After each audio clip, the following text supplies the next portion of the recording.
Hello YouTube and welcome back to Let's Play BTD5 Steam. In this episode, I'm going to be doing this on easy, of course, just to start off.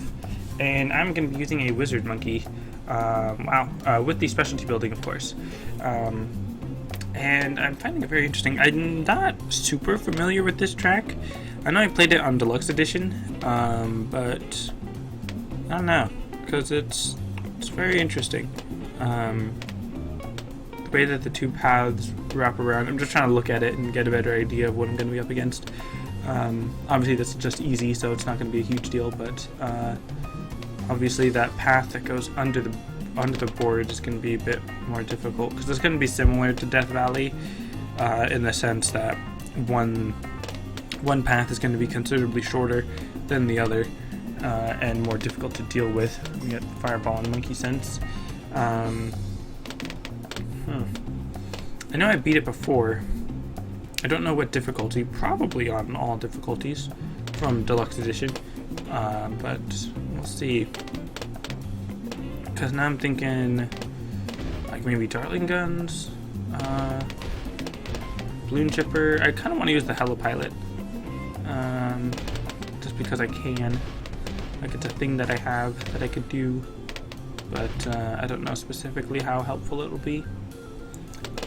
Let's see. I don't really need to summon Whirlwind because there's multiple paths or whatever, so having to try sending off that tornado at, or that whirlwind, I guess, at multiple lanes isn't always the best idea, I believe. So let's see.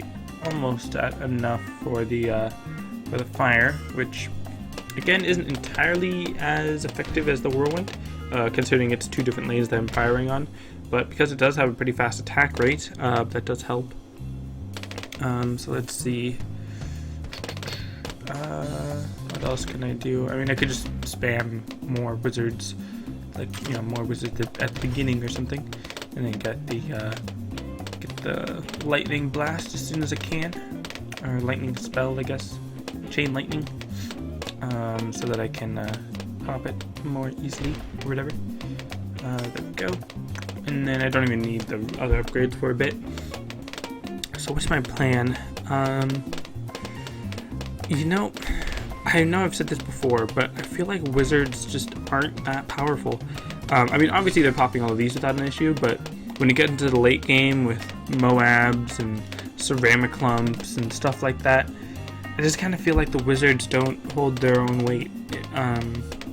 Sure, the Phoenix is helpful, and using it will increase my popping power and everything, but if I have to rely on the Phoenix for its popping power, then I feel like that's not a good tower. But of course I could be wrong. I could not need it, and I could be over exaggerating the lack of power in the wizards, and that's a little, not frustrating, but a little bit not what I wanted, because I was trying to put the spike factory in the middle so that it could put spikes on both of them, but I could tell that it wasn't really placing them evenly on each lane, so let's just put that one down here. That way they're each putting it on their own lane. And in case any of you might have maybe forgotten or something, yes, I am still on double cash mode, so it should be easy, considering I have enough money to place twice as many defenses as I normally do, so that shouldn't be an issue, or it should make it less of an issue to get through this. So let's see. The safety nets, the spike factories, shouldn't be super necessary if the wizards are as powerful as other people might say. I could of course go for another fire wizard at the beginning of the track, especially rather than a whirlwind wizard. And it is still uneasy, so I'm not going to be facing anything super powerful. I'm only going up to around 50, so I'm only going to have three total Moabs, which means that the spike ball factories in the back should be fine. I believe one spike ball factory should be able to pop a Moab, but I'm not entirely sure. Kind of afraid to test that theory, but maybe some other time I'll test it. There we go. So two fire breathing wizards and two what's it called? 2 spike factories. That should be fine. And let's see. I think I'll go with a high energy beacon, or at least this tower, to increase their powers a bit. And then I don't need radar scanner, so that's nice that I can save that bit of money. And then I'll go for Monkey Town as soon as I get it, or as soon as I get enough money, so that I can, so that I can increase the amount of money I get.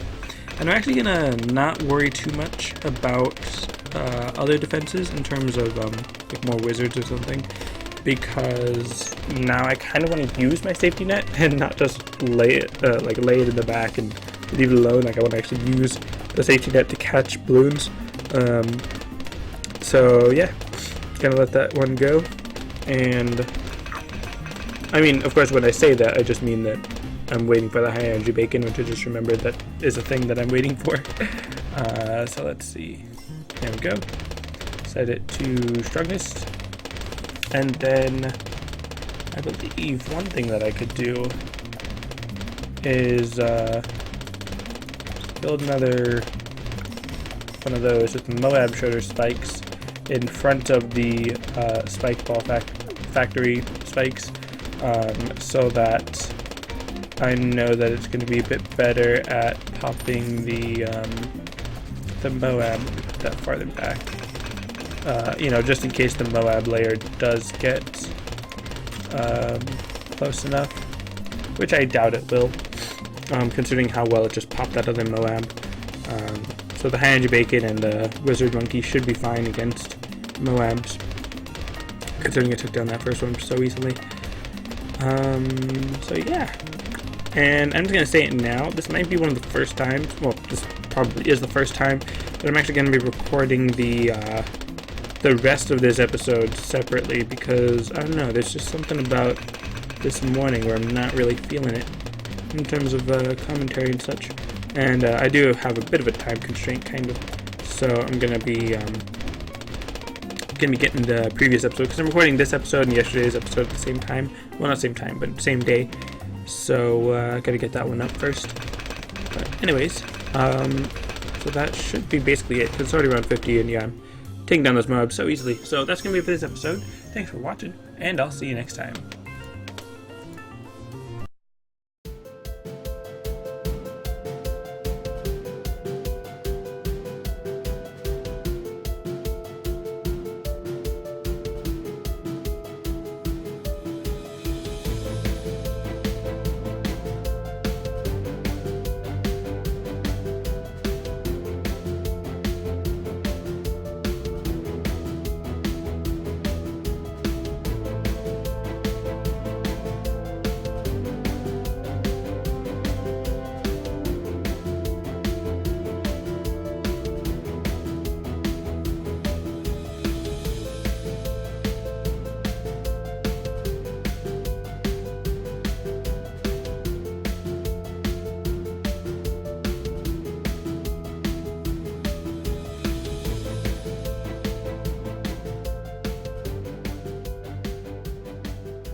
So, yeah, I don't really know what I was doing this round.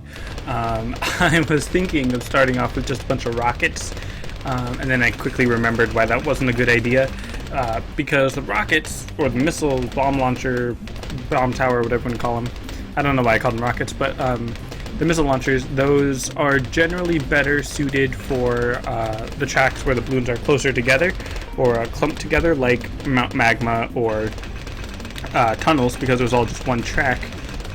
But here, because the track is split, it's, there's two of them. there's two paths for the balloons to go down, so it's going to be less clumped together and all that. So that's obviously going to cause an issue with their effectiveness. However, something that will not cause an issue with effectiveness is having two Apaches, because I'm not actually I'm not actually sure what I just said right there. I was thinking of something that wouldn't have a cause for effectiveness or something. I don't know. The one thing that isn't affected by the split paths, well, actually, it is kind of affected by it, but not hugely affected by it, by this split path. The reason why the Apache is such a great idea right now is because, one, the Apache is just super powerful and is obviously just destroying everything. Which, by the way, I have the specialty building for the bombs, so yeah, the Apache is very strong. But the reason why I'm using it is because, especially by having two of them, by having them on pursuit, then they're just really strong and just destroying everything. And I'm wow, okay, I should get those more often whenever I'm in trouble or whatever. But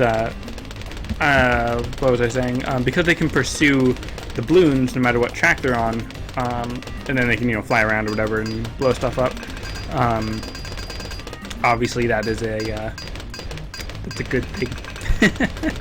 I'm at a loss for words actually at the moment, just because of how strong it is. Obviously, it does need a little bit of help there with the ceramic clumps of round 63, which is why the ice tower is there, of course, the Arctic wind to help it out. But yeah, I did lose quite a few lives because the rocket launchers were not as good due to the split paths, because they don't have a super fast attack rate, and their AoE wasn't as effective because the paths were split. So that's why the rockets weren't a good choice on this map, which I should have known if I really just thought about it, but I just felt like using the rockets, and apparently they didn't work. And I'm kind of liking calling them rockets for some reason. I don't know. But anyways, that was medium reverse. Let's see how we do on hard.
Alright, so yeah, two Apaches are very powerful. I'm using the specialty building on the Apaches, however, it doesn't really help that much, in my opinion, because it reduces the cost, which is of course nice when the Apache is so expensive. And I don't remember if it increased the attack speed or the range.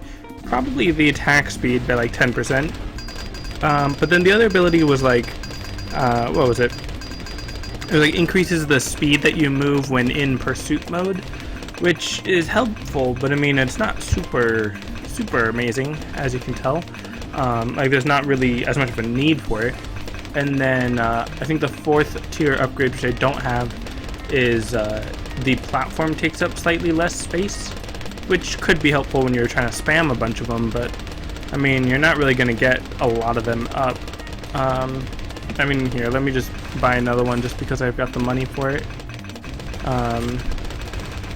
Let's see, there we go, and set it on pursuits.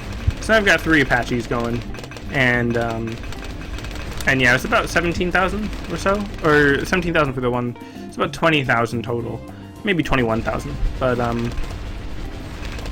yeah, not super expensive. It is on the more expensive side, definitely, but nothing like a whole temple or something. I don't know. But anyways, I mean, when you think about it, the Techno Terror is like 23,000 in one upgrade. And then on top of that, there's the 9,000 for the Robo Monkey, and then the like 5,000 just for Plasma Vision. So The Techno Terror is definitely much more expensive, but I feel like the Apache might be better in terms of cost. Just because the Apache might cost about 20,000, but it's probably worth about 50, in my opinion.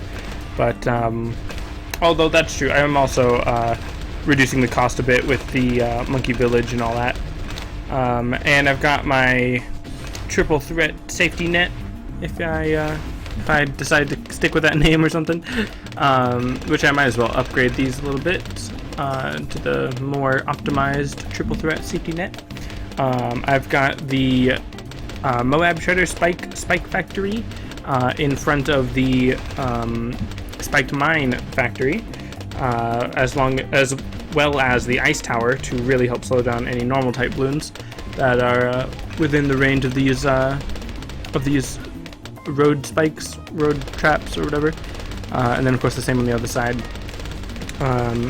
The point of having the Ice Tower, like I said, is to slow down any normal type balloons, meaning non-blimps, as well as just doing general poppage, because the Ice Tower does actually pop balloons, just not very quickly, obviously because it's an ice themed thingamajig. And by slowing it down or even freezing it within the range of the Spike Factory, it allows the Spike Factory to sort of lay its spike directly on top of a balloon rather than just laying it out in front of it, which can be quite useful. And I'm just going to use a what's it called, like a carpet spike or spike carpet or whatever it's called, spike storm, just to layer the track in some spikes just for a little bit, just to get a little bit of extra oomph into the pop and power or whatever.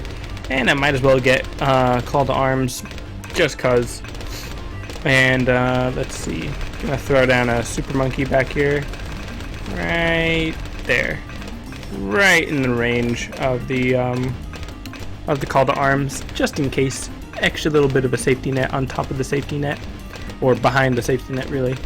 I don't believe round 84 is going to be that big of an issue, because the Moab Shredder spikes will help take care of it, as well as my my other ability. And yep, that was good. And then let's just increase the attack speed by a little bit, get my safety net up a bit sooner, and ta-da, beat it on hard. Of course, double cash makes things very easy. But that's going to be it for this episode. Thanks for watching, and I'll see you next time.